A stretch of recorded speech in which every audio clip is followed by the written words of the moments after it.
I have a question for you. Maybe you can help explain this.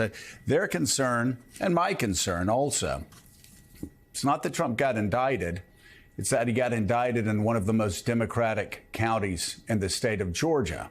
And it does beg the question, what happens if, I was just checking this, Holmes County, Florida, Northwest Florida, went 87% for Donald Trump. What happens if, for some reason, a county prosecutor decides to prosecute a Democratic president in the future, brings the case there, where 87% of the population voted for Donald Trump, and then holds that president or ex-president to account for activity. And again, I know people are saying, oh, but Donald Trump, again, I agree. What Donald Trump did was abhorrent and appears illegal.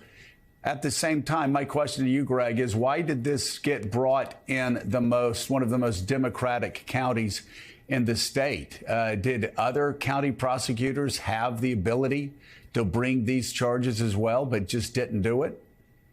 Well, the main reason, Joe, is because Fulton County covers Atlanta's capital, and so much of what happened in Atlanta's capital. Fani Willis even said in an interview at the beginning of the process that when she first heard Brad Raffensperger's phone call, she wished he lived in Middle Georgia. She wished he lived in Macon, very far from where we are right now, but he didn't. He lived in North Fulton County.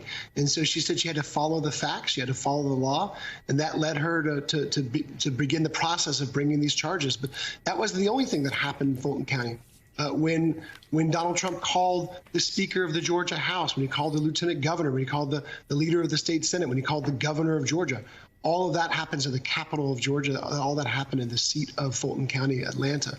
And so that's the reason why. But I'd also say, you know, when we're going to see motions to move this to federal court, one of the reasons why, of course, is because Donald Trump's lawyers want a broader jury pool. They want a more favorable jury pool. So you'll see that. But I know we have a tendency to look at it partisan, but I'd say that Republicans here in Georgia, too, it's not so easy for them to write off what happened, to dismiss it, because they lived through it.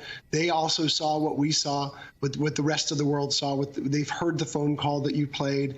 They've read the reports in the AJC and seen them on MSNBC of all of Donald Trump's efforts to overturn the election. And I think it hit close to home to them. So we'll see how this jury poll looks. But those are the reasons why this was brought by Fani Willis in the seat of one of the bluest counties in Georgia.